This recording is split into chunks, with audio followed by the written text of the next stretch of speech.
Wrestling Show. I'm the big beefy boy, Shaz Beef, up here in the Gorilla Room, and I am absolutely buzzing to be talking to this man. We all know the Wrestling Channel. You've heard it on the podcast countless of times.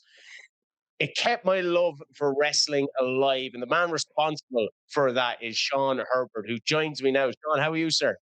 Yeah, I'm great. How's things, man?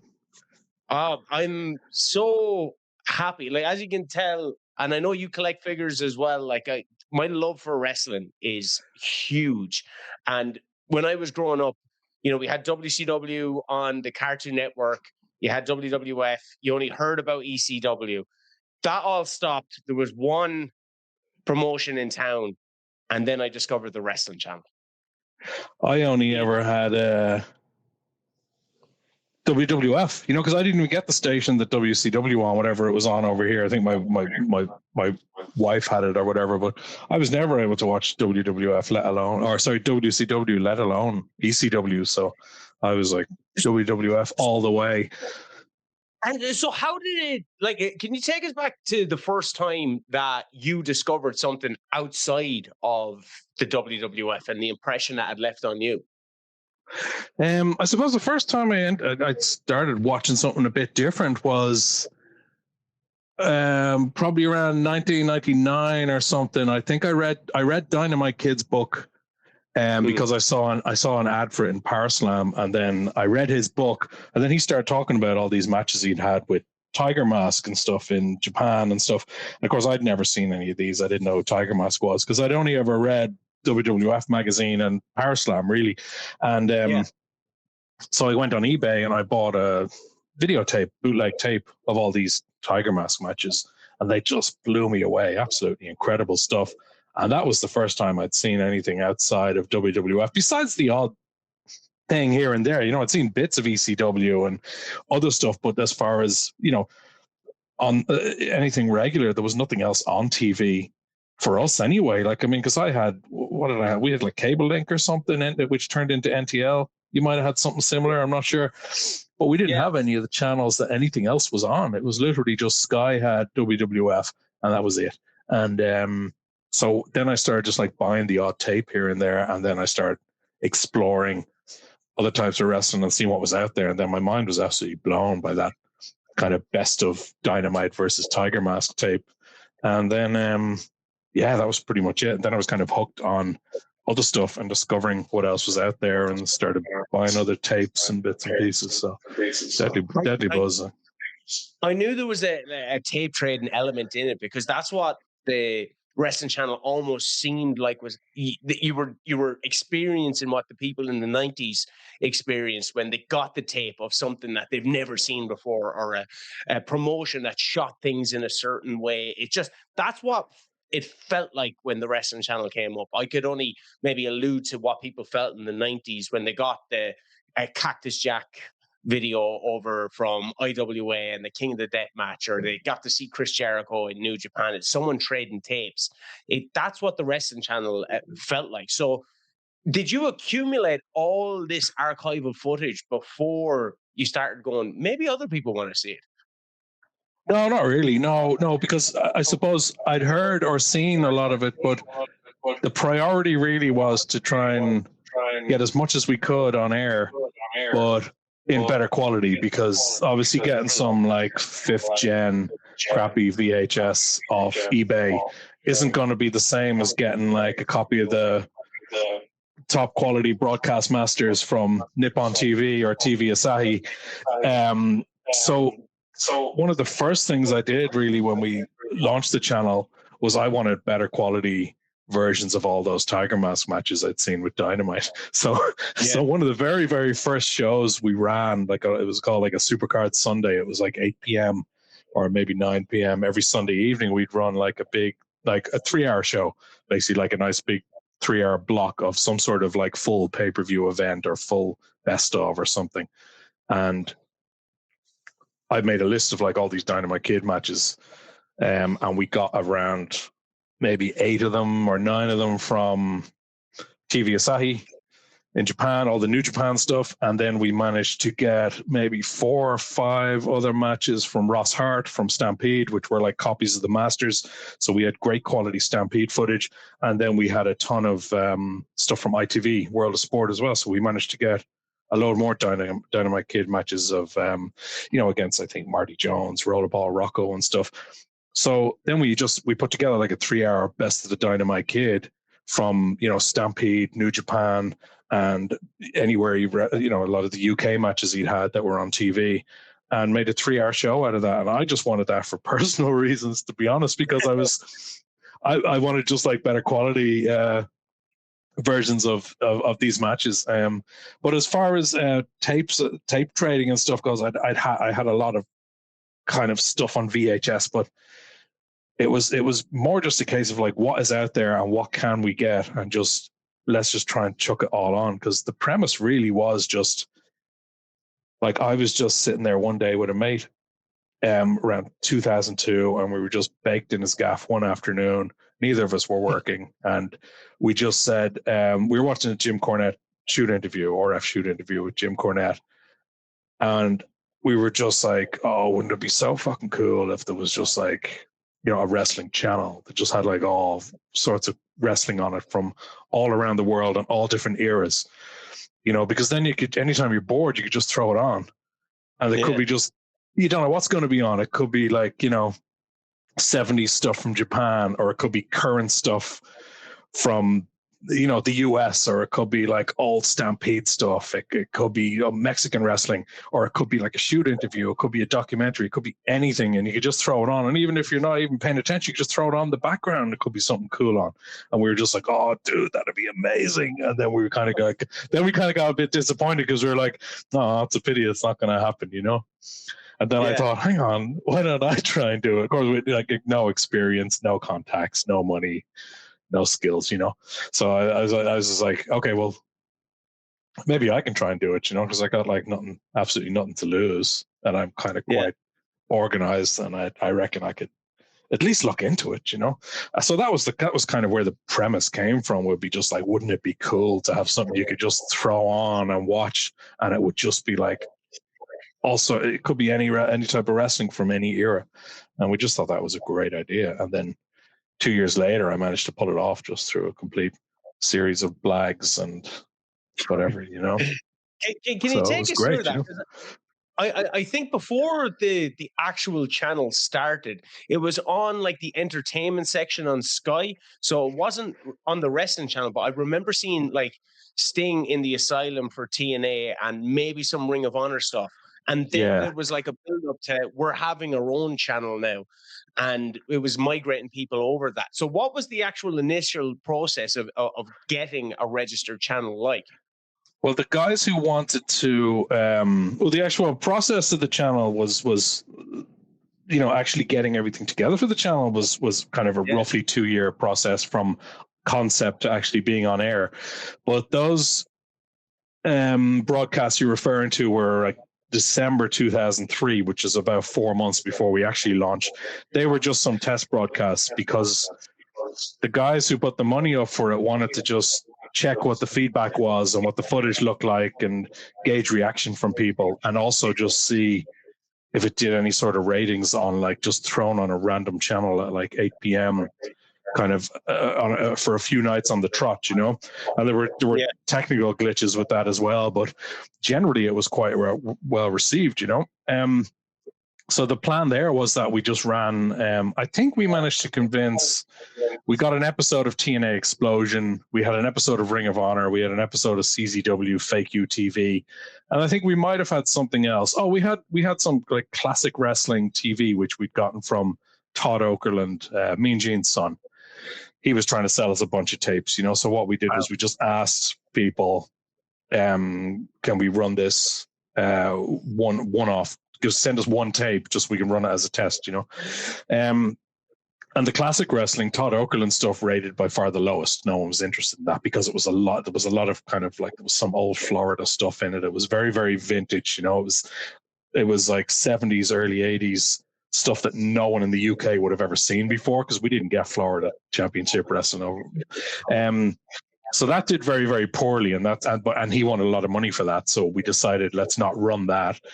But even though it was quite low quality, CZW did quite well. Ring of Honor did quite well as far as interest, and the episode of TNA Explosion they gave us did quite well. So that's when they decided, right, we're 100% going to do it now as our own channel. After we kind of did a little series of tests on it was just like a crappy little channel in the entertainment DPG called Friendly TV, and we ran some tests on them, and they went well. And then the guys who were putting the money up were like, okay, right, we're happy with that, now let's do it, because they were in advertising sales, so they were looking at the ratings and going, okay, those ratings aren't bad for what we paid for the footage, which was not much, because these guys were like a lot of these companies we'd contacted, first of all, they just think they're being worked, and they just think it's complete bullshit.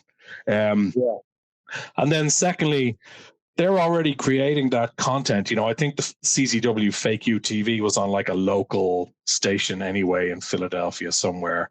So they were already producing these tapes anyway. So, we were offering them extra money basically to send a copy over to Ireland so we could run it on a small satellite channel in the UK. So they were like, look, if you pay us, we'll absolutely do it. But they didn't believe anything was going to happen until they saw money. And the first transfer went through, and they were like, oh, okay, well then, yeah, we'll keep sending you tapes then. So that was the kind of the story behind those Friendly TV test broadcasts that you would have seen earlier on before this channel itself launched. Yeah. I remember being so enamored with it because, you mentioned, say, the production quality of CZW, but that didn't matter because you were seeing something that you've never seen before. You were seeing like someone like John Zandig, or you'd see Jack Evans in Ring of Honor doing like crazy moonsaults. And then you're excited to see the next one because you've never seen anything like that. And I think that was such a huge selling point of the wrestling channel, as you alluded to, that you mightn't like what was on, but you might like what's on after it. And you might actually grow to love what's after that. And that's where, say, my enamorment with CZW and in particular TNA came from. It was just like a trial and error of going, right, I don't really like the Memphis stuff, but I really like this X division over here in TNA. So that was a conscious decision of you to kind of have all this diversity on the channel. Absolutely, yeah. So, yeah, 100%, something for everyone. Plus the shoot interviews. I think the RF shoot interviews were something that were great because it wasn't just another wrestling show.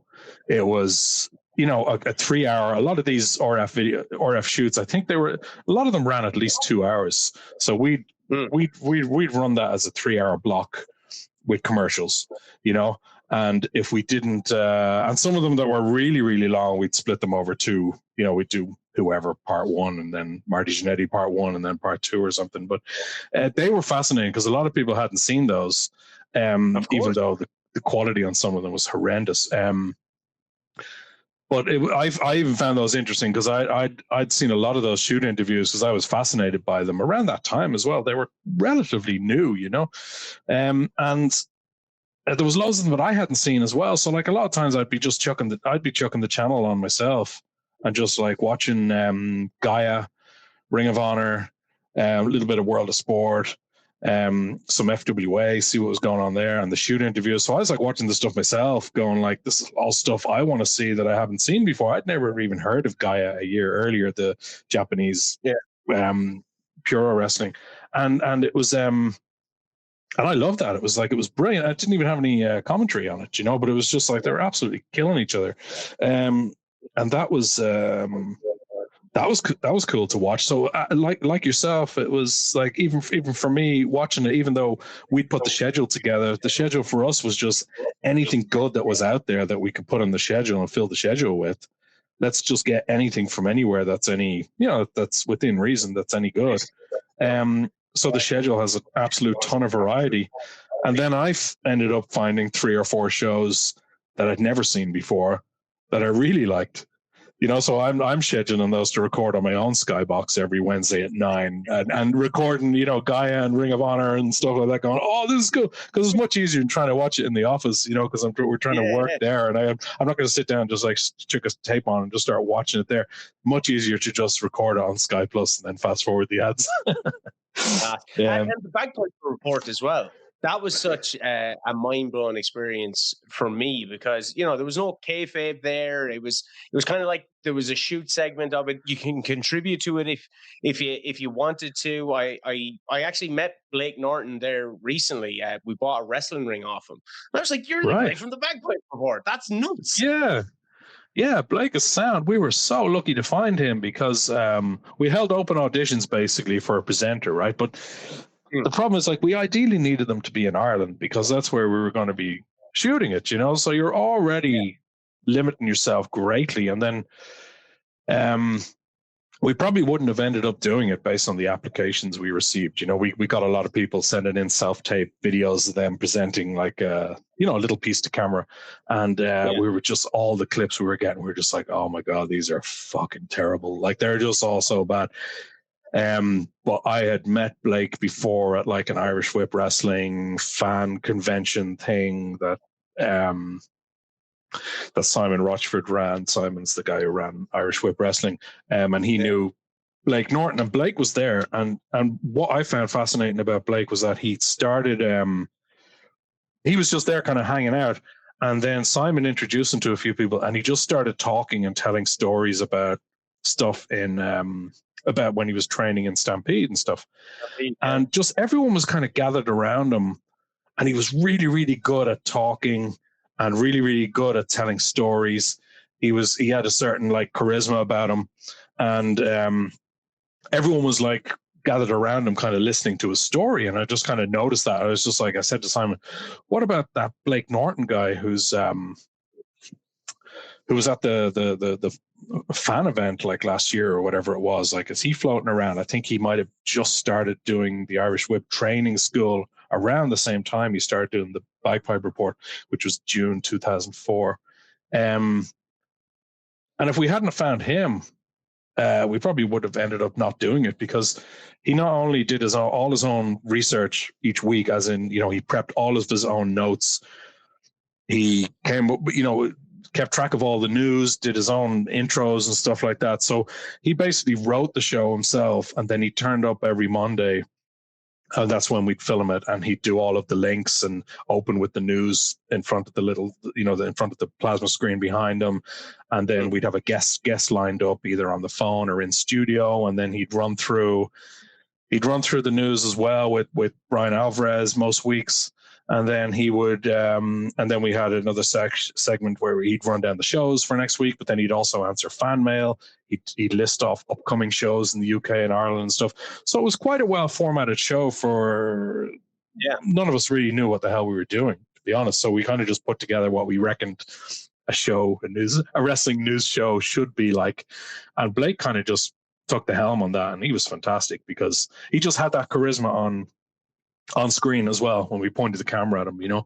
Otherwise we would have just ended up with some donkey, and it would have been a complete mess, you know.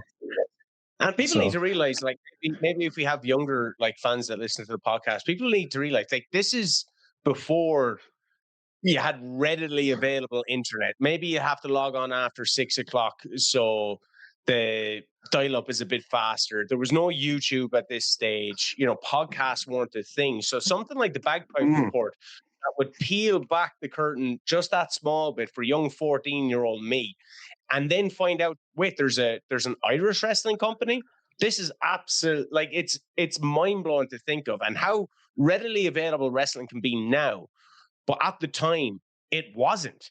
So to have someone like Blake on the Bagpipe Report, it was just, it was so, it was something that you would always look forward to on the channel.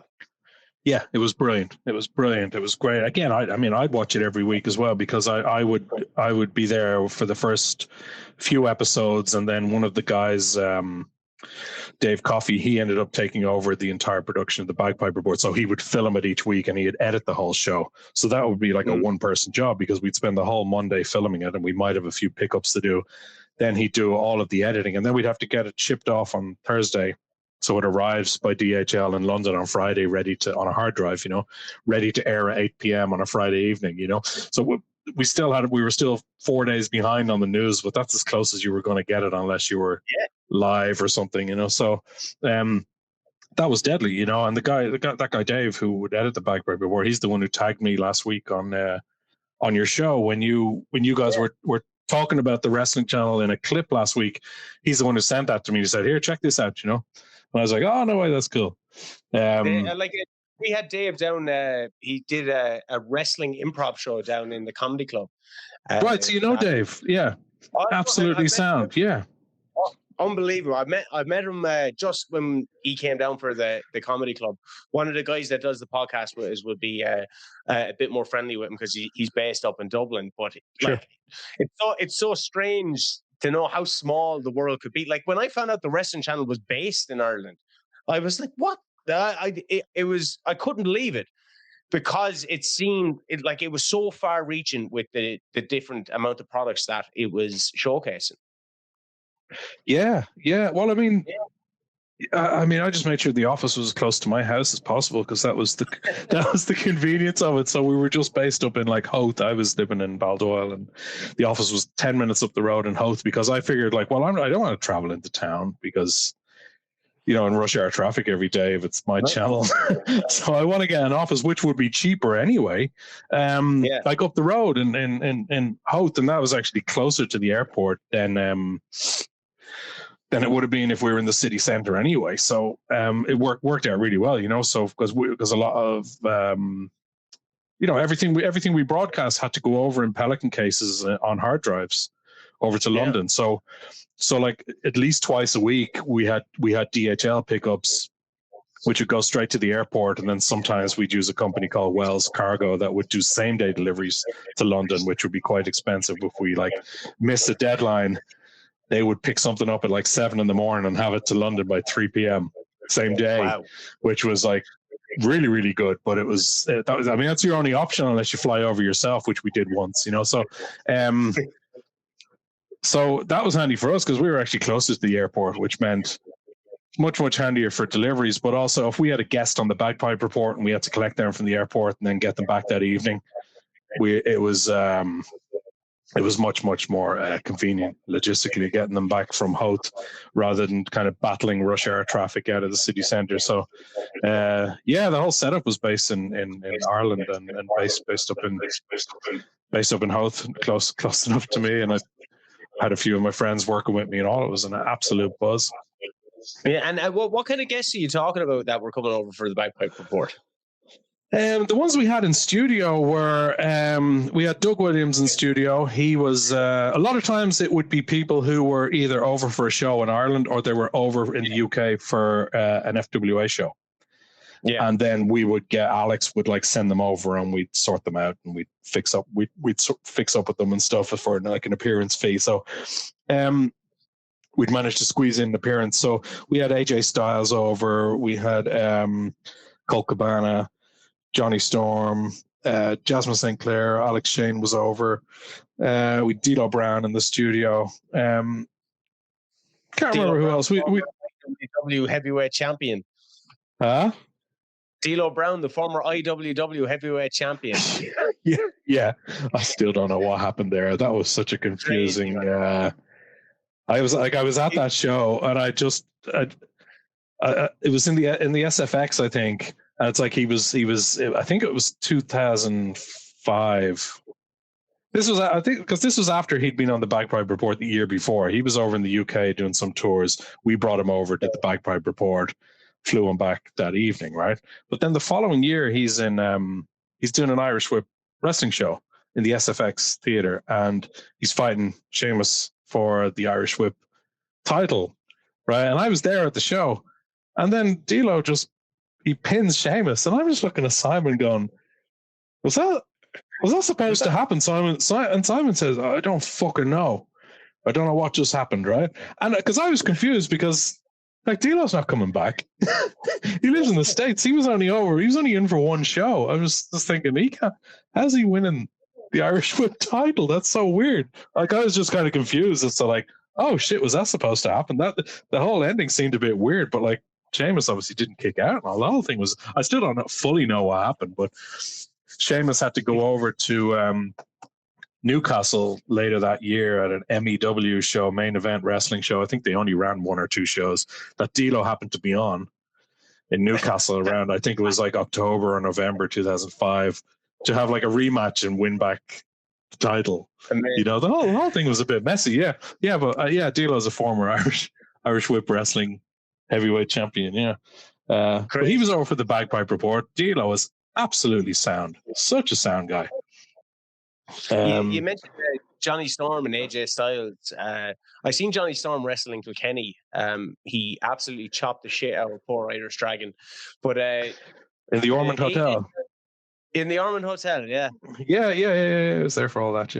Yeah. No way. And like, I was only a young fella. Lads like Dave Zero was there, CJ Summers, and like that was, I think, my first wrestling show that I got to see live. Sheamus, I think M-Dog 20 was there. M-Dog 20, Vid Vane, Madman Manson, Red Vinny. There you go. And CJ Summers and all, yeah. Yeah, it was stacked. Like, Red Vinny was amazing. But like, to see Johnny Storm after I had watched him on the wrestling channel and his match with AJ Styles, I think it was FWA, that really left a mark on me. AJ did, I think that was Seasons Beatings or something. I think it was a tournament or something. I think it might have been a tournament. Yeah, fantastic. Like seeing AJ on TNA and like how big he was, and then there's Johnny Storm, and he wrestled AJ, and he's right in front of me in Kilkenny, and this is before Sheamus obviously signed. Like, I think Johnny Storm and M-Dog 20 for me were like, oh my God, I'm seeing these massive stars, because I seen Johnny Storm on the wrestling channel. I seen M-Dog 20 on the Backyard Wrestling DVD that I owned. Yeah. It was crazy to me that this was happening at home. In Kilkenny, yeah. To showcase like Irish Whip Wrestling. Absolutely, yeah. Yeah, definitely, because I was really good friends with Simon, who ran Irish Whip for a few years before I launched the wrestling channel. He was a tape trader, and I found him in like buy and sell. He was looking to like trade wrestling tapes, and that was around like 2001, 2002 maybe. So I knocked down to him. We traded a bunch of wrestling tapes, and I took 20 tapes home, and I made copies of them, and I gave him a bunch of tapes. He made copies of mine, and I would pop over to him occasionally and we trade tapes. And then one day I popped over and he told me, oh, I'm going to run a show, which was going to be in the National Basketball Arena in June 2002. He just told me, I'm going to run a wrestling show. And I thought, oh, Jesus, no way. I said, I'll film it for you. Right. And he goes, can you film it? I go, no, I'll figure it out. Like, what do you, like, you get a couple of cameras and you just, one of them's a hard cam and one of them's down by the ring, and it'd be fine, just to be involved, And he's like, cool, I don't have anyone to do it anyway. And I go, well, I'm not looking for money for it either, because I don't know, I just want to be at the show. It'd be great crack, Happy to be involved. So, yeah. So then I was at that show filming it. It was really good. I knew Simon for a few years before the wrestling channel. So he ran that show. Then he ran another one with Jake the Snake that October. Then he went on a little bit of a hiatus, and then he did a few Irish Whip fan days in the Wynn Hotel in Dublin. That's where I met Blake Norton. And then when Simon started running shows again, around the time we launched the wrestling channel, I kind of wanted to give him as much of a boost as possible within reason, So we ended up helping him out kind of with filming a lot of the shows for free, and then the following year we ended up putting them on the channel on like Irish Whip or whatever, Whiplash TV, just to get something on the channel and have some sort of an Irish presence on there, because there was no one. There was only Irish Whip Wrestling in NWA Ireland at that time, and at that time, NWA Ireland, I mean, they were running shows. I'd been to a few and they were fantastic, but they weren't taping anything or like that. And then at that stage as well, some of the NWA lads were wrestling a lot more in Irish Whip. Fergal Devitt was wrestling in Irish Whip Wrestling. He was on a lot of the TV shows, a lot of the Irish Whiplash TV shows as well. So I wanted to give Simon kind of as much of a hand as possible with those shows, as far as just taping them and then putting a few of them onto a TV show. And that's how Whiplash TV started. We just kind of decided, let's try and do an Irish wrestling show, TV show as well, and put it on the channel. So it's that was because I was watching season 2. I was watching season 2 of Whiplash TV recently, and it's fairly mind-blowing when you see Drew Galloway, Seamus O'Shaughnessy, and Pac. Like, they're all in the first episode of season. and Stu Sanders as well, yeah. Stu Sanders, yeah, Wade Barrett. I know, Pierre Marco, I know he got signed as well. He was on NXT for a while, but it's crazy seeing Pac go up against Bingo Balance, and Pac is doing a 630 in the laughter. You know? I know. Yeah, that was hilarious, yeah. I thought Fiona Fox was like Becky Lynch for a second. I was like, I don't remember. Is that Becky? No, it couldn't be Becky, but no, it was a different lady that was associated with wrestling. It's just absolutely. Right, yeah. It's crazy the history that we actually have of Irish wrestling on tape, on camera, seeing where all these guys came from. Yeah, great buzz. I just wanted to be involved in that because, like, I was running the wrestling channel, but then I would still go on the road for 4 or 5 days doing like Irish Whip wrestling tours. Just a bunch of us in the car with our PA and our camera equipment and our mixing desk and our microphones, and we would just go and hit the road and just do all that shit for free because it was great crack. And I was busy enough as it was, you know, but we still went and did that Irish Whip tour, the one you're referring to, that started in Waterford, and then I think it was Athlone, then I think it was Kilkenny, and then there was then I think there was like a show in Lucan or something, Lucan Sarsfield. There was like, I think it was like 5 dates in a row down the country, and it was deadly crack. You know, like we were driving from Waterford to Athlone at like 1 a.m. in a crammed car, just because it was fun, and we were just exhausted and almost close to crying because it was just like you know, there was no GPS, so we're like trying to read this map, you know, just from getting like to Waterford to Athlone to try and just find like you know, a hostel we could just all like crash in and stuff, and it was just really, really good fun, and we were just doing that for the crack. This is like 2005. The wrestling channel had already been on air for a year, but that show you referred to, the one in Kilkenny in the Ormond Hotel, like I was there for that. I was doing camera for that, and it was just doing it because it was fun. Greg Burridge was on all those shows as well. He's a good mate. So it was deadly buzz. Yeah. And like, it was great seeing the Irish stuff. It was great seeing the American stuff, but something that grabbed me was FWA. Particularly around Uprising 3 time. There were some great storylines going into it. I think my first time seeing FWA proper was Paul Burchill, when he was kind of treated like a Goldberg-esque character. And I know he eventually went on and got signed, but the build to FWA Uprising 3 was phenomenal. And it was done so well on the channel, well, like with the advertisements that I still remember the Uprising, that's still in my head because I was so excited for the show. The music video they made for that was amazing. Kieran Lafort edited that together. He was doing a lot of the editing on the FWA TV shows, and the FWA music guy Ralph did the music for that, and that was an incredible music video. It was like 2 or 3 minutes long, and like just a build up to Uprising 3 in the Sky Dome, and that was fantastic. And because we were friends with the guys in FWA, we just ran that all the time, you know. So it was always on the channel, plugging the upcoming Uprising show, and that was great fun. Yeah, the guys in FWA were sound, most of them. Like we had Birchall was over as well. He was on the Bagpipe Report. He was over in the studio, and he just signed a development deal with WWE, and he couldn't say anything, but everyone knew.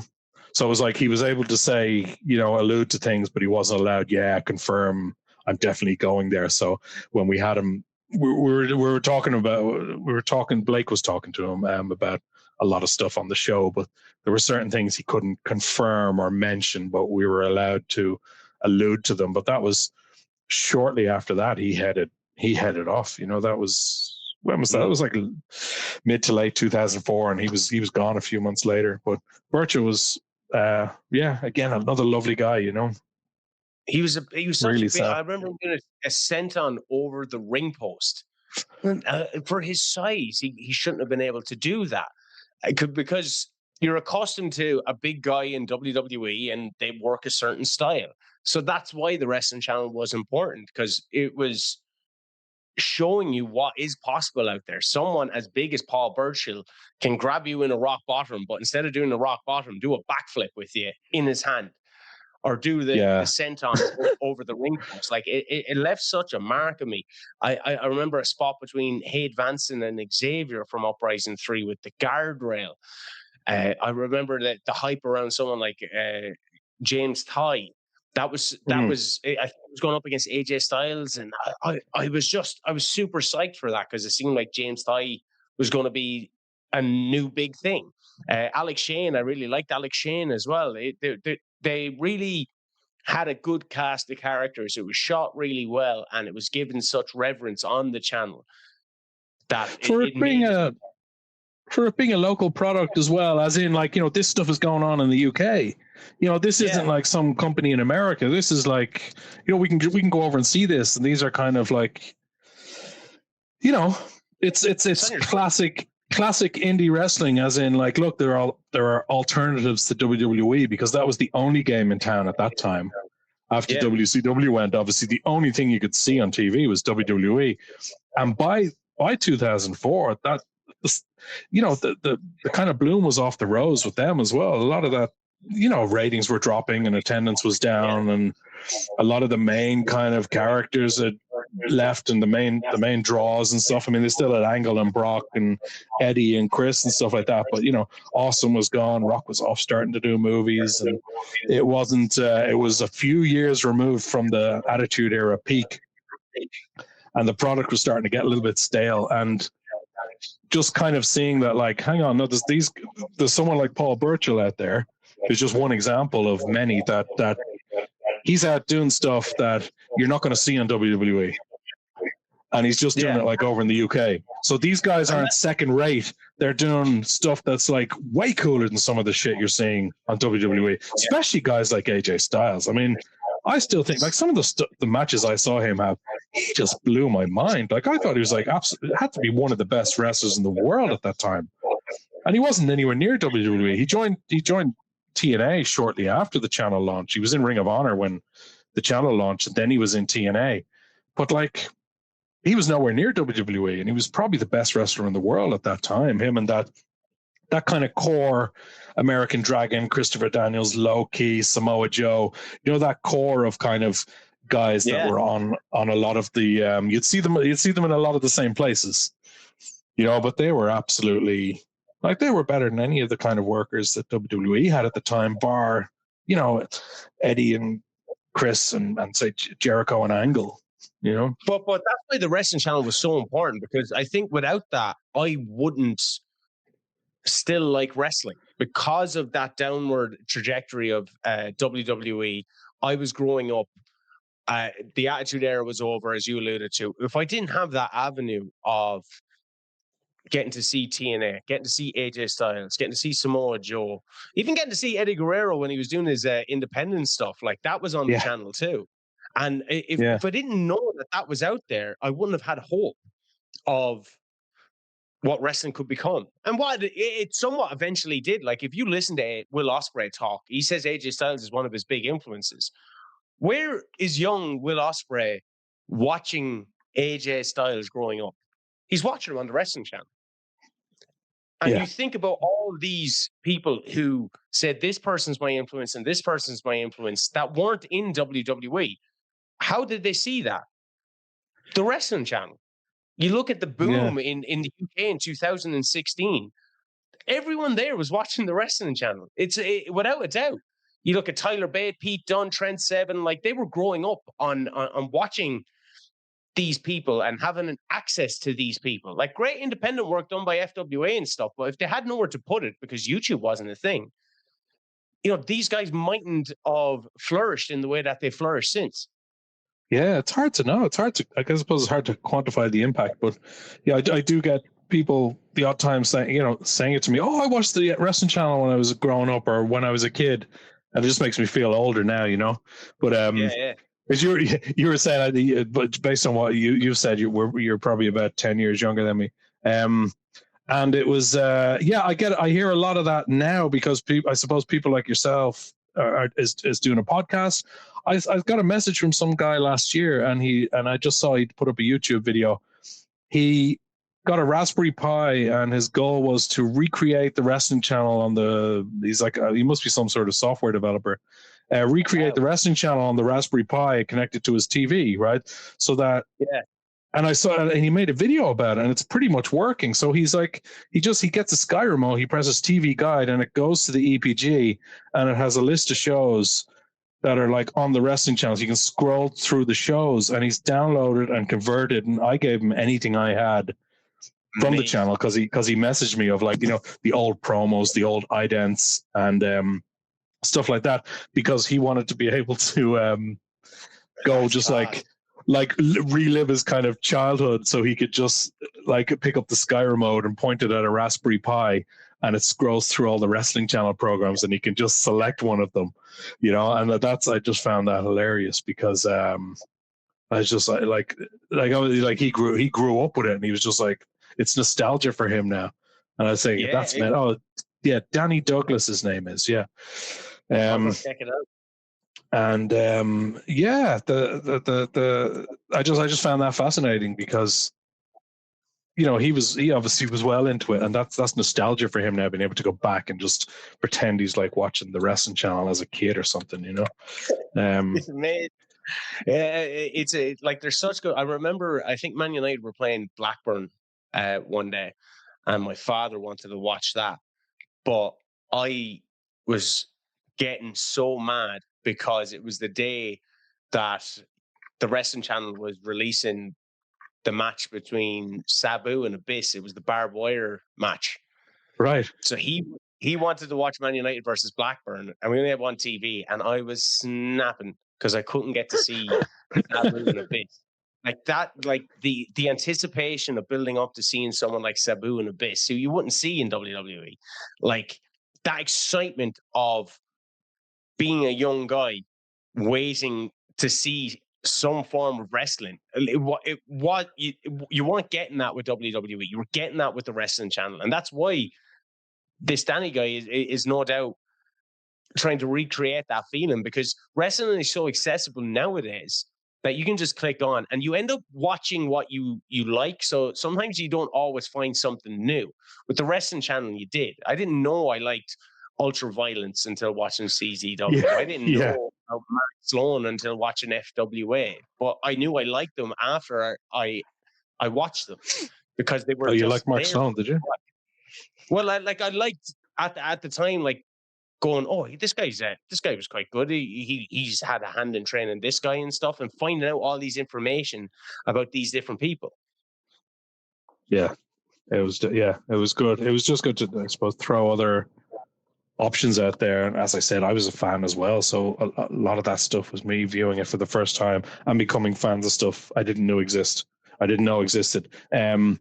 Like Simon Rochford from Irish Whip Wrestling, he helped me kind of craft up a rough kind of schedule of stuff I should be kind of seeking out, when I was like looking early days, when I was looking for when I was looking at the idea of doing the channel. I kind of sat down with Simon, and he knew a lot about wrestling history and what footage was out there. And he kind of gave me an idea of like some of the older stuff we should be looking for and some of the current stuff that was out there, because he was much, much more up to speed on that than I was. So then I was able to contact X, Y, and Z to try and see if we could get their tapes and stuff like that. So a lot of the stuff I hadn't heard of until Simon even told me about it, And the international showdown then, how did that come about? Was that an FWA and the wrestling channel joint production?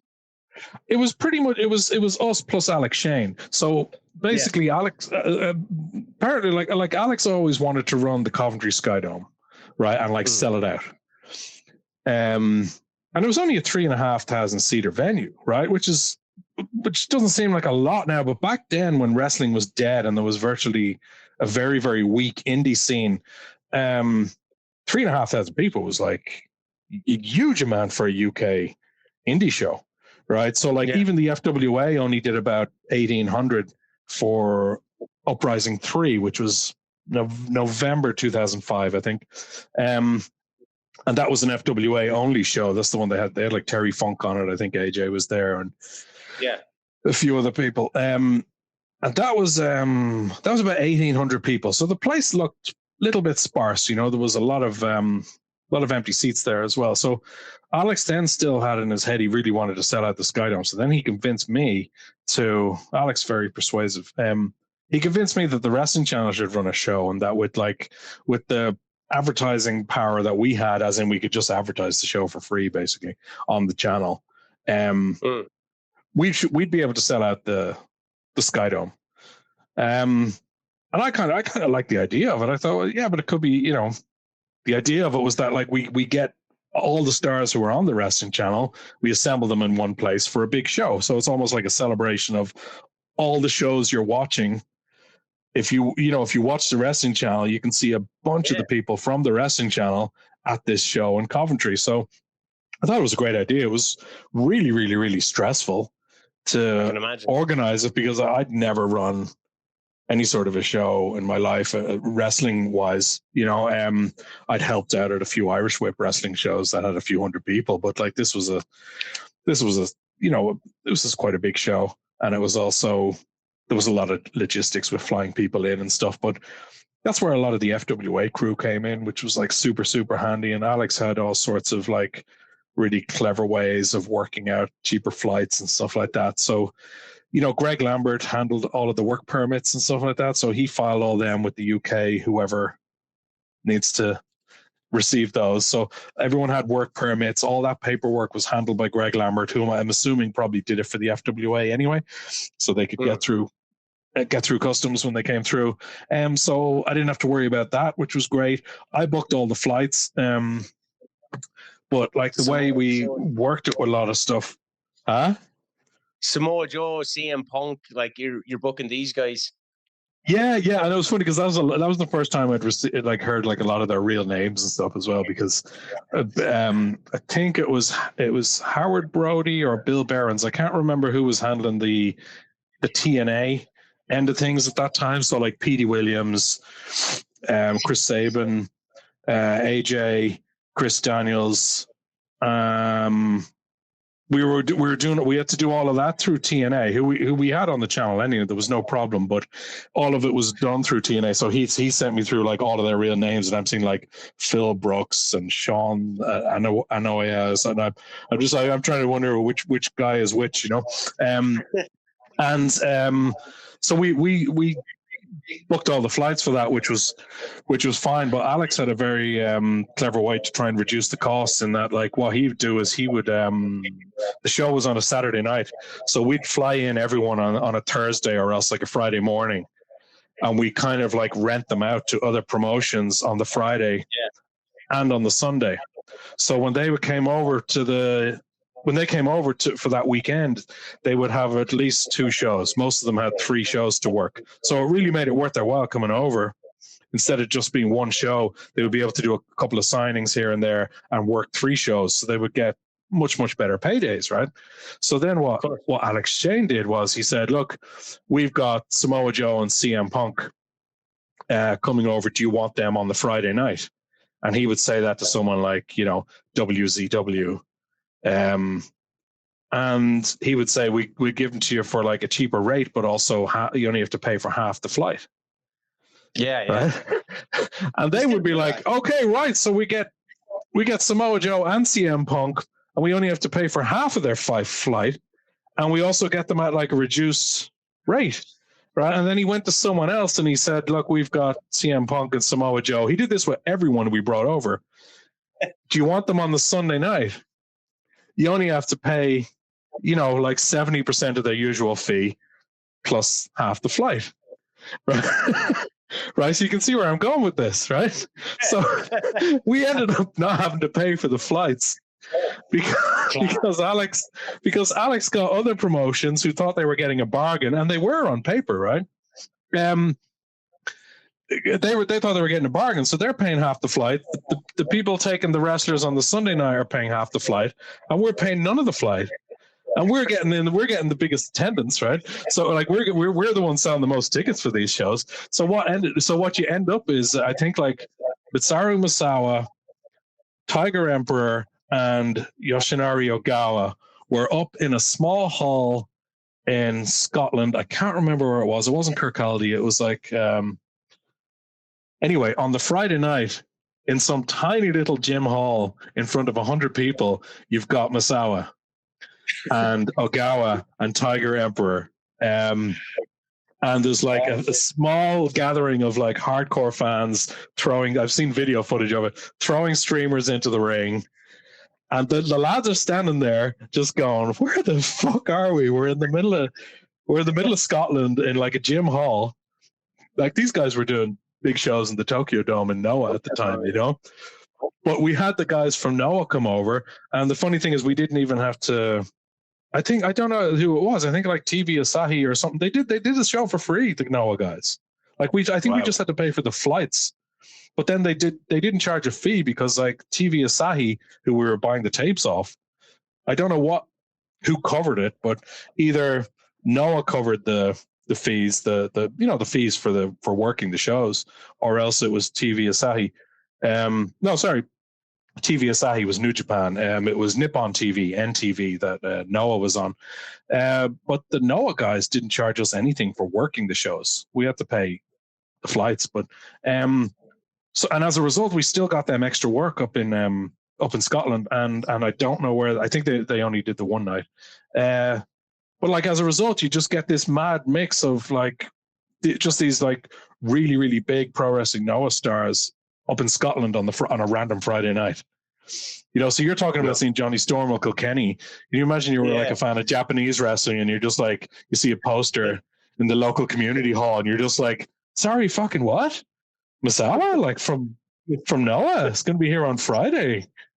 What? That can't be the real Misawa. It must be one of those fucking tribute acts. And of course, it's the real Misawa, So that stuff was hilarious. What was it like dealing with New Japan on, say, footage? Because like they're notoriously strict on their copyright stuff. So what was that like? Say getting the Super J Cup and like what were the negotiations like? I suppose.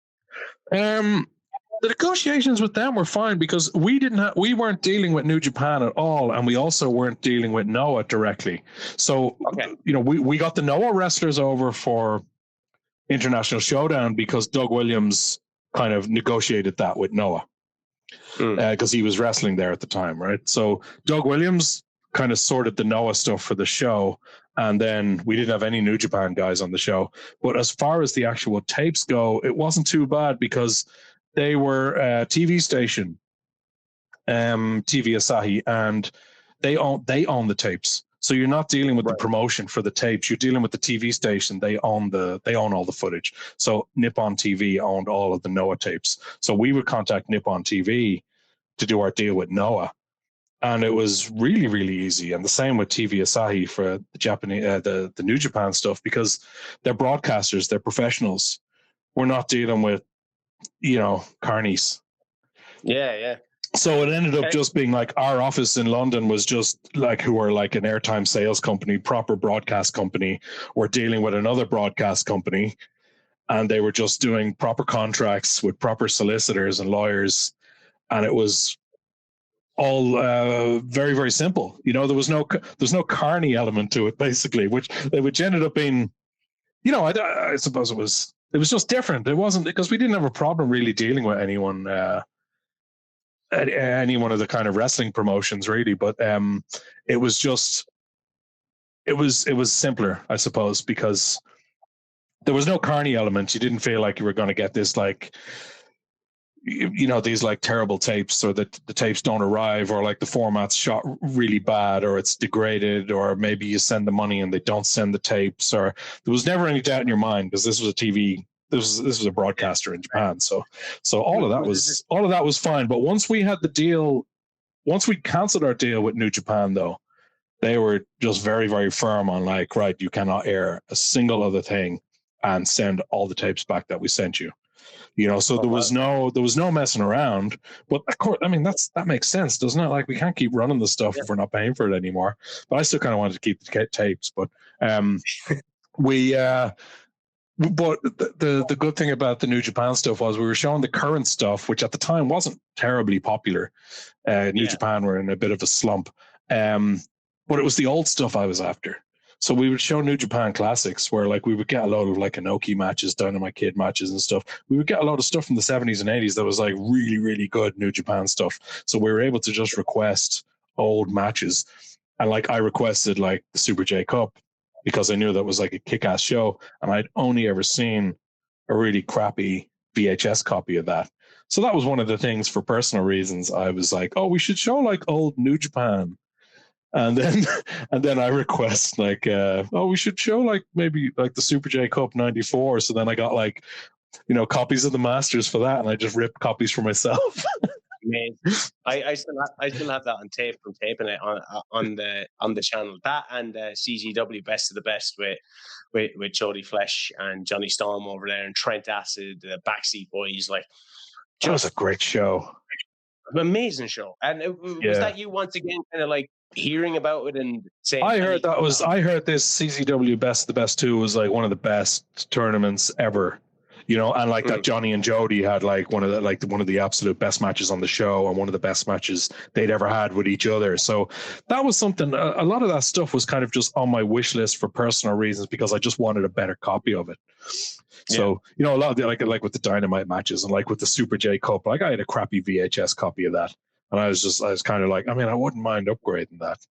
So maybe we'll ask for that and we'll run it on the channel, and then I can finally have like a DVD of it, from the Masters. So, so those were kind of, so like, there were those sorts of benefits as well, I suppose, to airing it. Plus, it's a fantastic show that we wanted to show in our Supercard Sunday slot. So it wasn't just so I could have a tape of it. It was like, everyone won. And in terms of that professionalism that you experienced on the Japanese side of things, was it the same stateside? I would imagine TNA, obviously, but like with some of the smaller promotions, were you dealing with like stations or the actual promoter? No, we weren't dealing with any stations with anyone else. It was always the promoter, and it was a mixed bag, So like, Ring of Honor were happy to send us stuff all the time. There was no issue there. We had a slight run-in one time, a misunderstanding where like one of the guys, remember they had the Joe versus Kabashi, Kabashi match, which was like a huge match for them, and they released it on DVD, and the DVD sales were doing really well, right? Well, they sent us a commercial to run advertising the DVD. Right, they wanted us to advertise, the Joe versus Kabashi show, whatever show that was on. So we ran that for them, right? And then someone, I don't know who it was, went and emailed Ring of Honor and told them that we showed the Joe versus Kabashi match. So then Ring of Honor, without checking with us, just like got on the phone and started flipping at us. Why the fuck are you? Why are you showing? This wasn't Rob Feinstein. He was gone or was supposedly gone at that stage. We were dealing with other people at that stage, who were really nice, but like there was the odd just misunderstanding like that over like nothing, just because someone had seen an ad for the Joe versus Kabashi DVD on the wrestling channel and emailed Ring of Honor saying that we had shown the match without permission, which was like a huge match for them. They didn't want to show that on TV for free. They were trying to sell DVDs. So then Ring of Honor rang us and just like started flipping out over something that didn't even fucking happen. And I'm having to explain to him, but it didn't happen. We just didn't show it. And he's just like, I don't, it was like he didn't believe me. I'm just like, I mean, how can I show? How can I prove it to you? Like, what do you want? Like, how do I prove like the absence of showing something? So those sort of things were like a little bit frustrating, there was not a misunderstanding with CMLL. CMLL sent us a bunch of tapes bunch of merchandise, and then we asked for the invoice to pay them, right? So I think we got 6 weeks of TV, and then they sent us like a bunch of T-shirts as well to sell in our store. And then they sent us an invoice for them. We said, cool. And the bank details on the invoice bounced back, right? So the guys in London went to transfer the money to their Mexican bank account. Their bank told them there was no such bank account, and it bounced back. They couldn't make the transfer. I emailed CMLL saying, we tried to pay your invoice for all the TV shows you sent us and all the merchandise, and it bounced back. It says like there's no such whatever IBAN or routing number, whatever it was at the time. And I just never heard back from them. And that was it. That was like the end of it. Like that was we weren't planning on showing CMLL again because the ratings were so low. But we were trying to pay their invoice, right? And the details they gave us didn't work. NatWest or whoever said, no, this isn't a real bank account number. We can't transfer to this. So we tried to get the real number, and then we just never heard from them again. So like, it's like we owe you like $8,000. Just tell us where to send it because we're happy to pay it. So we never heard from them again. So stuff like that was just a little bit confusing. It's just like, okay, like they were answering the emails when we were looking for tapes and like merchandise to sell in our store. All the stuff arrived, no problem. They were like, yes, no problem, right? It was hard to get someone on the phone who spoke English. That was the problem.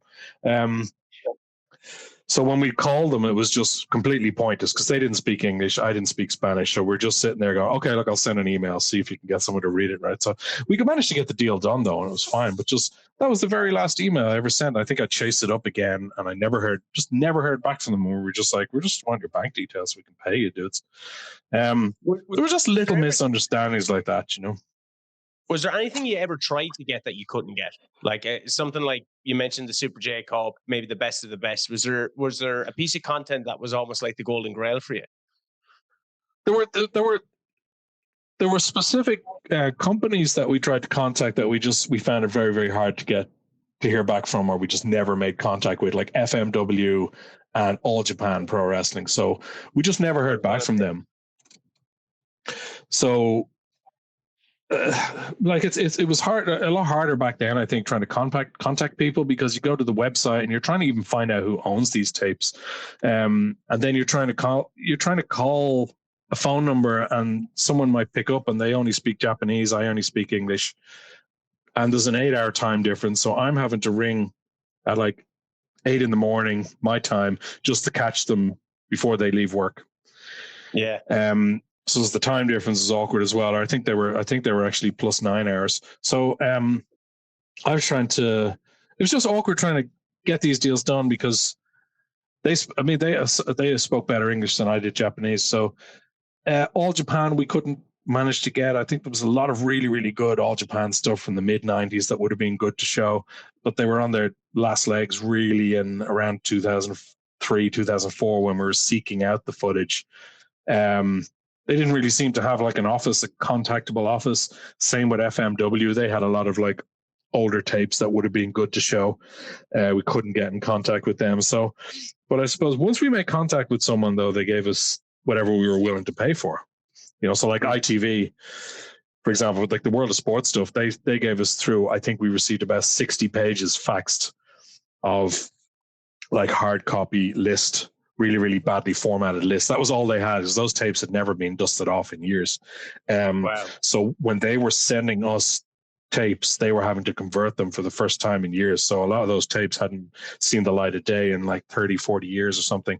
And the original list of World of Sport we received of like, here's what we have, you tell us what you want.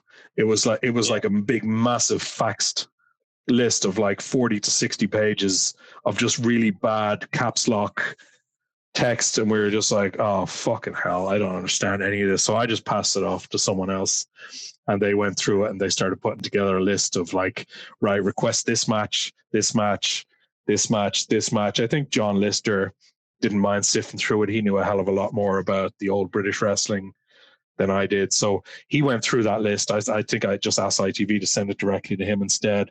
And he gave us a list of matches. Mo Chatra was a great help as well.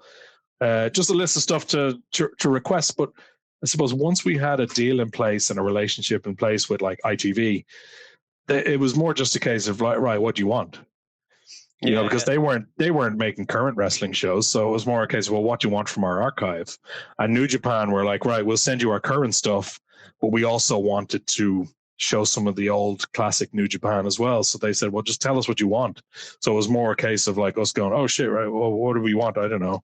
We need to ask someone who knows what they're talking about to make a list of classic New Japan matches that we should be requesting.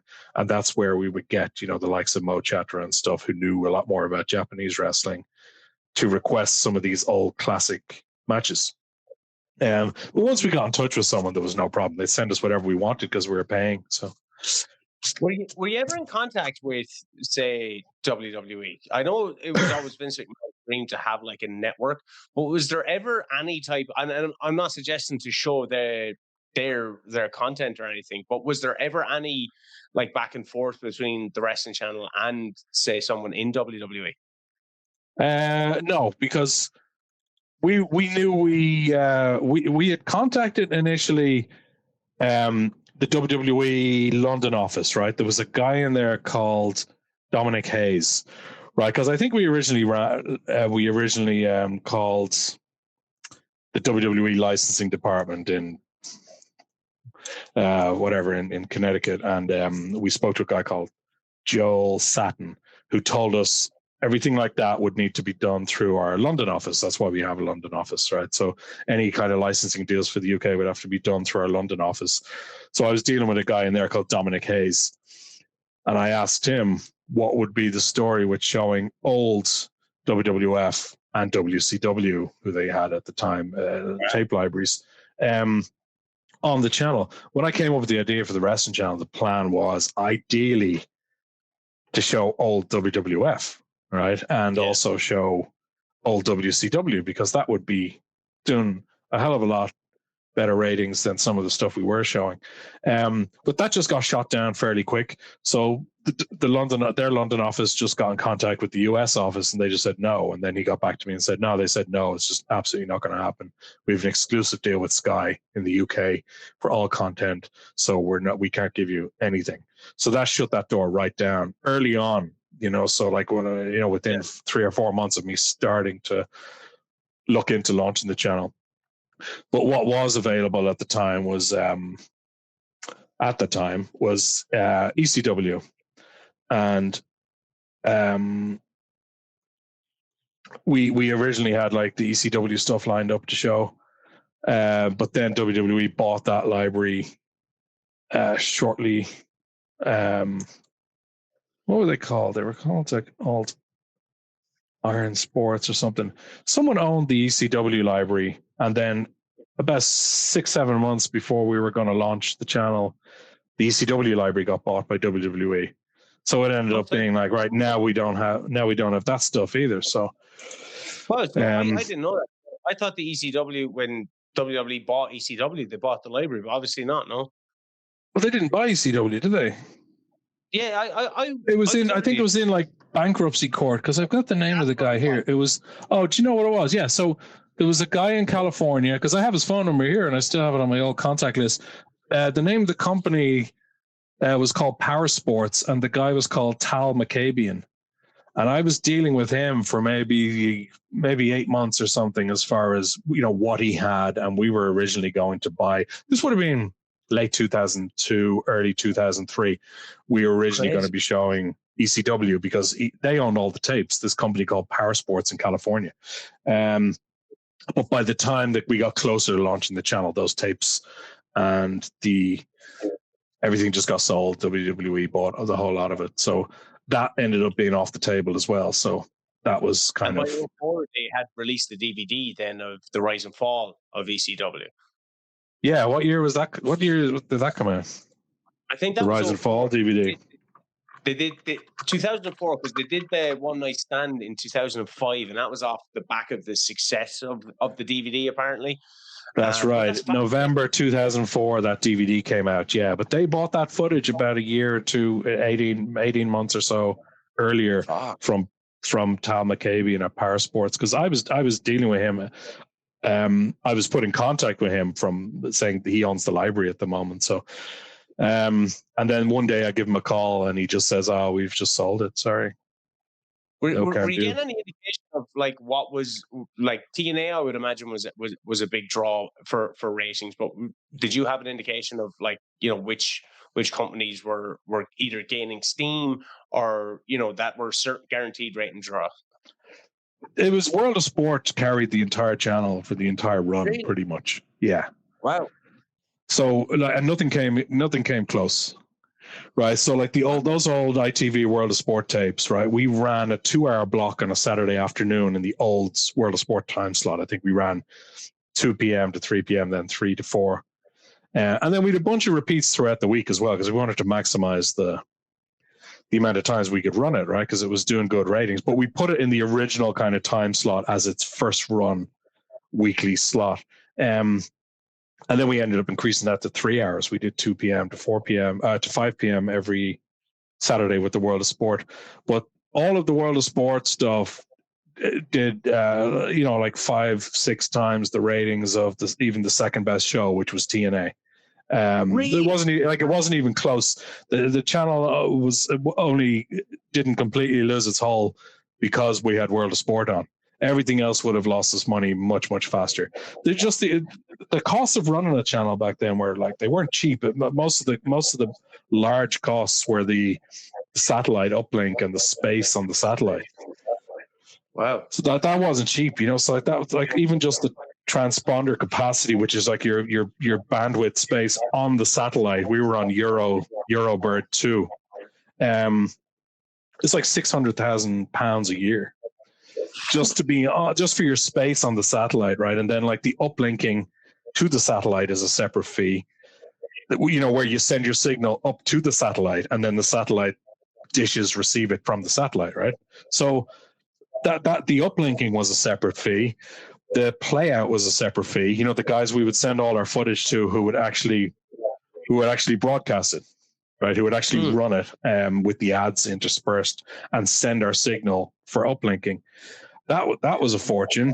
Sky EPG listing, just to have your channel listed on the Sky TV guide in the sports section, right? That was, I think, 28-30 grand a year just for a listing.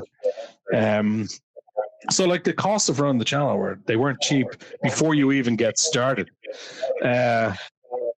Which is why, it doesn't matter if we show TNA and it covers its own it does X amount of ratings, because before we even hit play on it, we've got about £1 million a year in costs, more than that, because we still haven't paid for any of the content yet.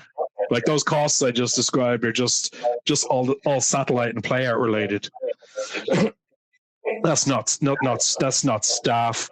There's no edit, no editing costs there, shipping costs. And you're not paying a penny yet for any of the tapes. So like, how did it sustain so long? Like, was there because of World of Sport? World of Sport was the thing that sold the most airtime. It gave us the highest ad revenue, and then. So we just ran more repeats of that, Not that everything else was doing absolutely terrible, but after about 6 months, we had to drop a few shows. We dropped classic New Japan. Absolutely nobody was watching the old New Japan stuff. No one was watching CMLL because it was still in Spanish. Like there was no English commentary over it or anything. It was just completely Spanish show. No one was watching that, and that wasn't cheap. CMLL aren't a tiny US indie. They're a big company in Mexico. So they were charged, I think, about $1,000 a show, or I think it was maybe $800 for a show, a tape they'd send us, which wasn't cheap for us, but no, it wasn't. It was a pain because no one was watching it. So that ended up being something we had to drop. A few of the shows we had early on, we had to drop after maybe 6 months of giving them a shot. And then everything else was almost just holding its own, and you need a certain amount of stuff for variety as well anyway. But after maybe 6 months, we ended up instead of running stuff throughout the night, we ended up selling a large block of our nighttime stuff for like Bang Babes, which was like one of these like premium rate dial-in I remember that. TV shows. Yeah. So it was basically like girls sitting on a bed on the phone with these premium rate lines running on a little ticker tape down the bottom for like, 5 hours throughout the night when absolutely nobody was watching wrestling. And we still had the costs of broadcasting, right? We were on 24/7, right? So we still had the cost of being on air, but absolutely nobody is watching throughout the night. So what we would do is we sold like a huge big 5-6 hour block, whatever the watershed was. It was like midnight to 6 a.m.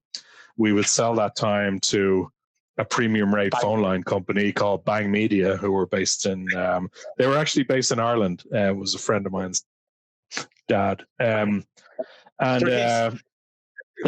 based in Dunleary. They're called Red Media, I think. They ran that stuff over here, but then they also had an office in the UK doing the same thing. And then they ended up with an office in Camden, and they bought a load of that airtime for us. All the airtime, we couldn't get any ratings for at all. They ended up giving us like thousands for that each month, which ended up supplementing the channel. So from midnight to say 6 a.m., which is like, 6 a.m. is the watershed cutoff. So we had to stop at that time. It was the Bang Babe show of just girls rolling around the bed, pretending to be on the phone with those, with just bunches and bunches of premium rate phone-ins, scrolling across the bottom, and they were making money on that as well. Like loads of people were calling in, getting home from the pub and throwing it on and going, "Oh, ring one of these numbers," And then it's from 6 a.m. to 9 a.m. I know, yeah. What are you gonna do? Just like you could talk to someone. That was as good as it got back then, I guess. Like I don't know. So that's one guy turning on the channel, just going, "Where's my RQW for fuck's sake? The Bang Babes again."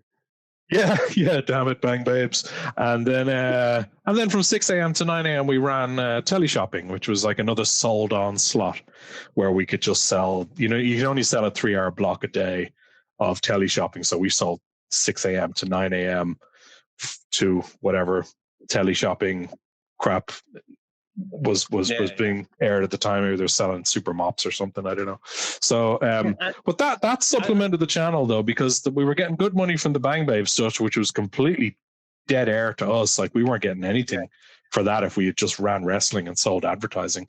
And then the teleshopping, early hours of the morning, nobody was watching, so we managed to maximize a good kind of 9 hours of otherwise zero income into maybe 50 grand a month from nothing to about 50, which was fantastic for us because that ended up like stopping the channel going under.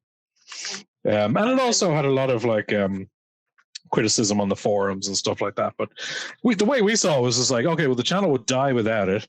And secondly, you aren't watching it in the middle of the night anyway. So why do you give a shit at what's on? Like if this Bang Babe's on at 2:30 in the morning and you're in bed, why do you care? And if you want to watch Ring of Honor, go tape it on Sky Plus, There was a big shift, even then, not just on the wrestling channel, just in society in general towards MMA.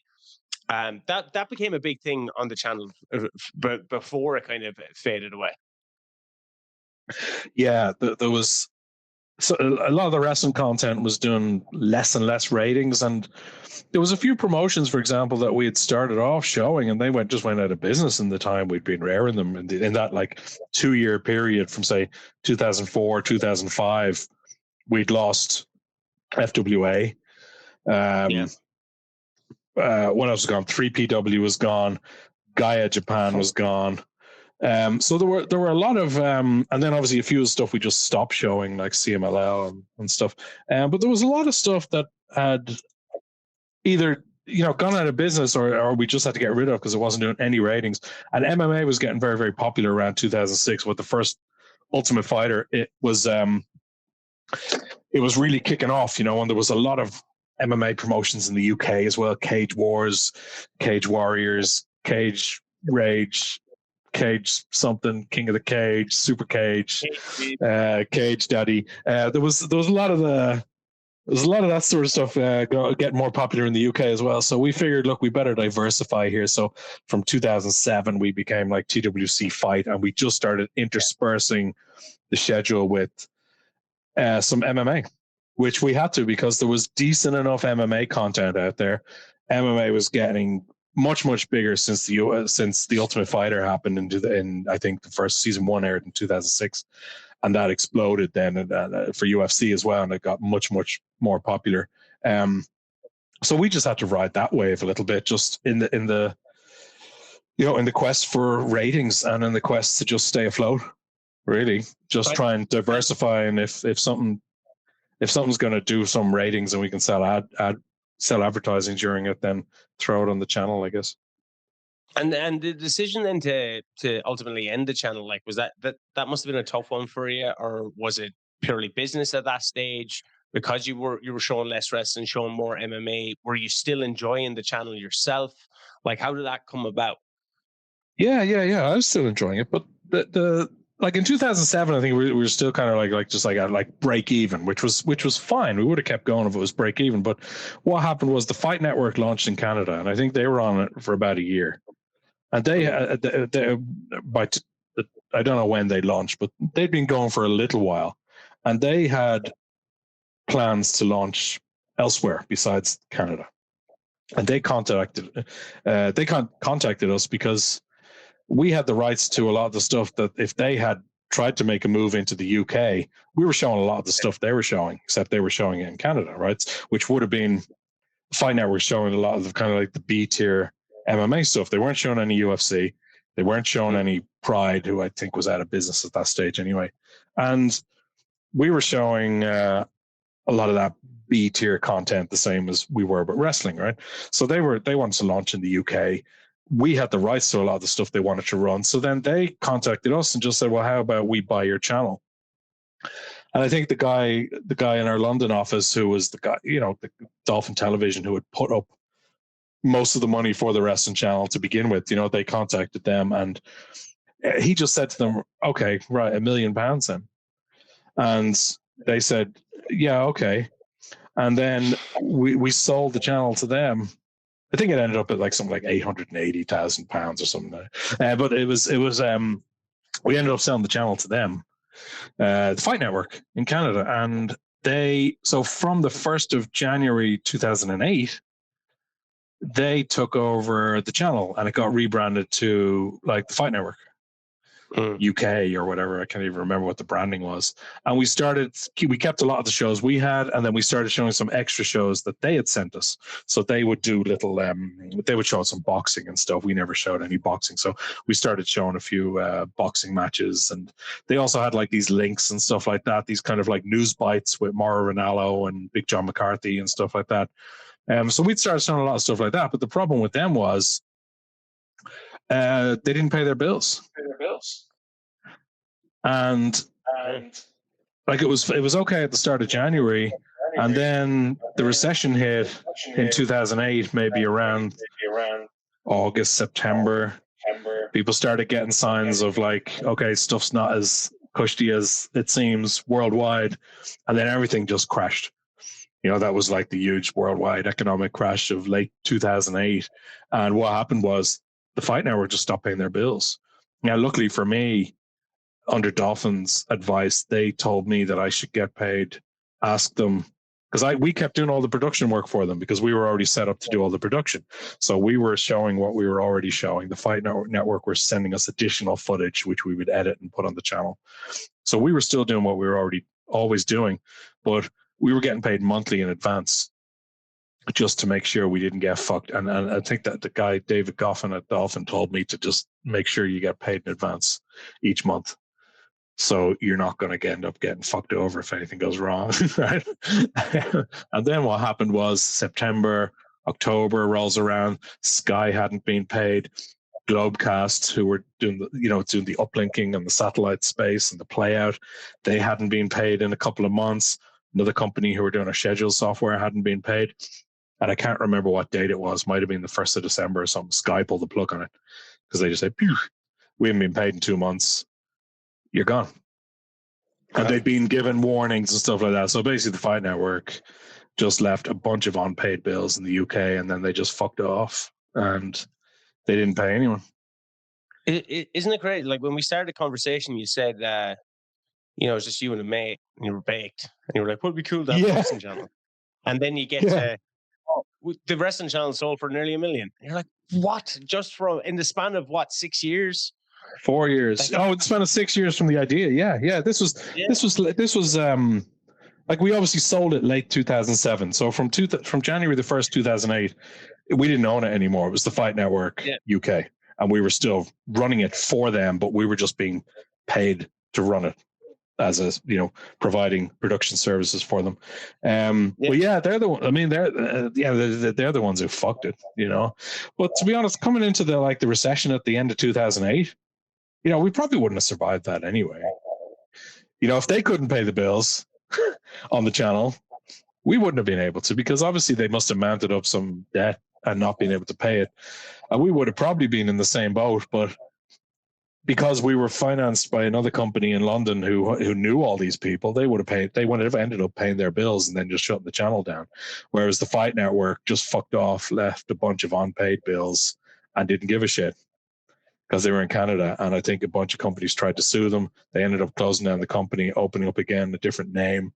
Pack of dickheads, Yeah, but I met a few there's a few really nice people I met working there, and they got blindsided by it as well. It's like some of their production people who were working for the Fight Network in Canada, they came over here to see how we operated and sit down with us and chat and stuff like that. And they kind of got blindsided as well, But yeah, just like as far as general business practices, like very, very scummy pack of dickheads. The people I dealt with personally who were just production were sound. They weren't the owners, but basically they ended up owing, they owed Sky money, they owed Globecast money, they owed a bunch of people money in the UK who were some of them were smaller companies who provided services for the channel that they were supposed to pay. And when they tried to sue them, they just changed the company name and just opened up under a new company, and that was the end of it. And the legal system was really, really slow in Canada, so it ended up just being a completely pointless exercise, because you're not going to get anything out of them, because the company you were trying to sue closed. They shut down. It's almost like a rogue trader in the UK. You see these rogue trader programs, and he's just they're trying to track down some builder, but he just dissolved the company and then started up a new company. And they're just like, what can I do? And they're just like, you can't do anything, because the guy's he's got limited liability, and the company that did your job is they just dissolved that company, and you've got no one to chase, because that's the whole idea behind an LTD. So yeah, so that was it was the Fight Network that closed the channel down and screwed a lot of people over in the process. But I was just lucky that I got paid, and I was invoicing them monthly in advance. So at the start of the month, I would get our fees for all the people I was employing, and we were doing the editing and stuff like that, to make sure we weren't working and then sending off an invoice and then it doesn't get paid, and then we're chasing it, and then we realize something's up, and then suddenly we're 2 months behind. Did you stay involved? Did you stay involved in wrestling after the close, or do you still go to indies? Are you still watching wrestling? I watch a kind of bit of old stuff. I more just watch a lot of YouTube, because with YouTube Premium, I suppose it's handy. I just coughed up for YouTube Premium because I found myself watching a lot of wrestling documentaries on that and stuff like that, or like the Wrestle Me podcast is fantastic, because they do video version of their podcast, as in. I'm sure the OSW lads as well. Yeah, I watch OSW. I watch the Wrestle Me videos. I watch Kim Justice's Wrestling Road. And there's another cool channel called WrestleSpective. So there's a lot of more just documentaries and old stuff I watch, but I don't actually watch any promotions. I kind of keep up with the news, but I don't know who a lot of the people are, and I don't watch any of the shows, because it's kind of, I know I've tried, and I kind of just I just find it boring now. A lot, but I still enjoy watching a lot of the old stuff. Yeah, WrestleSpective, they do the Defunct Championship Wrestling, and that's just such a good premise for YouTube videos, so digestible as well. There's some great kind of content creators that are out there, just making really cool shit about the things that we loved, and that's what the wrestling channel was. It was something that made something really cool, devoted to the thing that we love, and I think wrestling fans appreciate that. And they have a real love for the nostalgia that old wrestling gives them, and that's what the wrestling channel did. Like we're so nostalgic when it comes to it. Like I remember watching Channel 4 and seeing like some of the WWE pay-per-views, and even the ad break images. You would remember that and you would get a fond memory. But the wrestling channel with the TV bouncing down the steps and the different vignettes that were played for different wrestlers, like the AJ Styles one and stuff, like when you see that, if you go looking for it on YouTube or you find something on YouTube, that just takes you back to those days. It's pretty awesome. It gives you such a good feeling, and I'm sure a lot of people have thanked you for having the foresight to see that there was an audience out there that was just clamoring for a different form of wrestling at the time. Yeah, it was more just a big blag, and I was just kind of seeing if I could pull it off, and if I pulled it off, then kick ass, and if I didn't, then so what? I've lost nothing. So it was more just, geez, imagine I was able to do this, like, with just like out of nowhere, and I was able to bullshit a load of people into thinking I could launch a wrestling channel. And I managed to convince them and bullshit them, and then I managed to launch the channel, and then I had to kind of figure it out as I went along. But I'd have these moments of panic when I found out, they were like, I got a phone call one day, and they were like, right, I think we're going to launch the channel, as in, right, we're going to put the money up, we're going to back this thing. I was just like, oh, really? I was just like out for a cycle, and I stopped my bike, and I was just like, oh, David, how's things? He goes, yeah, got some good news for you. I think we're going to go ahead and launch this channel for you, or with you, or whatever. And I was like, really? Oh, fucking cool. Right. Brilliant. Chat to you later. And then I was just like out in the seafront. I was just like, oh, fuck. Because, like, I don't know how to launch a TV channel. Yeah. So I better figure this out quick. And I'd have these moments of like, just like not waking up, but just these moments of like, oh my fucking God, what the fuck have I done? Like when I was like looking for an office and all, I was like, oh Jesus. Like, can I do this? This is fucking insane. I didn't think it'd go this far. This is ridiculous. I didn't think this would actually happen. But now I'm actually looking. I have an estate agent show me an office, and we're thinking, okay, we put the edit suites here, and I'm talking to companies about like all the equipment we need, and I'm just like, I'm asking them, well, here's what we're doing. Can you tell me what equipment we need? Because I don't know what equipment we need. So you kid us out with what you think we need to edit, a bunch of footage that we're getting in random, all different formats. We're getting NTSC, we're getting PAL, so we're going to need, to make sure we have a standards converter and stuff like that. So all of it was just completely way in over my head. So it wasn't so much a foresight that like, I see a gap in the market here where, I see that there might be room for a niche wrestling channel and it would really benefit the people. I was just like, here, imagine I fucking managed to launch a wrestling channel, man. Wouldn't that be funny? That was more of the buzz. Like it's really fucking awesome chatting to you. Thank you so much for giving me so much of your time. Do you enjoy kind of reminiscing about it, or like it's great. Like, yeah, it's sometimes it's hard to recall kind of exactly how. I have a pretty good memory, so it's hard to recall sometimes how some of the stuff went down. But I've done a few podcasts over the years, so I feel like sometimes I'm repeating myself, and then just in general, I tend to waffle and repeat myself anyway. So I do enjoy talking about it. It's great, but then I'm always really, really conscious that I'm fucking waffling, because my wife tells me just like, okay, you just told me the same thing 3 different ways 3 times. I'm like, I know, but I just wanted to make sure you understood. So I'm very prone to waffling. That's the thing about us wrestling fans. Even if we've heard it, we like hearing it again. Even if we've watched it, we like watching it again. It's nostalgia, man. It's great. It is fun talking about it, because it was an absolutely, like, it was an absolute buzz of a time, like just being up up the road, 10 minutes up the road from my house with like a bunch of my friends. Just like we're all wrestling fans, you know, just pissing about, you know, and messing. Like I remember one of the guys who worked for me, my mate Leon, right? He would edit the TNA show each week, right? And Raven would be, you know, the way Raven would be like cutting these like real pretentious, deep promos, and you know, and he would be saying to me, "Oh, this guy Raven's a fucking wanker," right? He didn't know much about wrestling, right? He knew a bit about wrestling. He'd do some filming for me and stuff, but he wasn't really into it. But he had to watch TNA each week, right? Because he was editing TNA, and there's a few shows he had to watch every week, so he's well into the stories, right?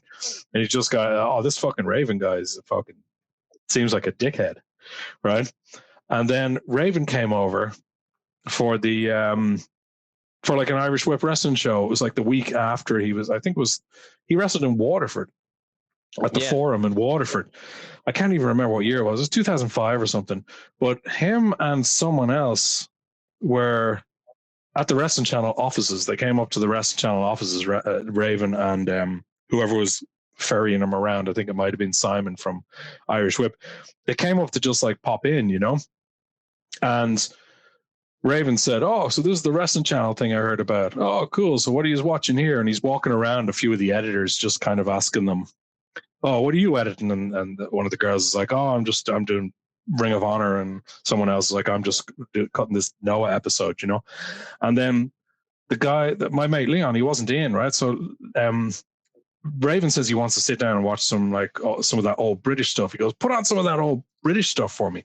So I sat him down at your man Leon's desk, who wasn't in, right? He was, and I put on some old World of Sport tapes for him, and like half an hour. So he's just sitting there watching World of Sport on like a monitor sitting at his desk, and then Leon comes in like after lunch, and the Raven's sitting at his desk. And you should have seen his fucking face, because he's just, "Oh, sorry. First of all, what the fuck is Raven doing here?"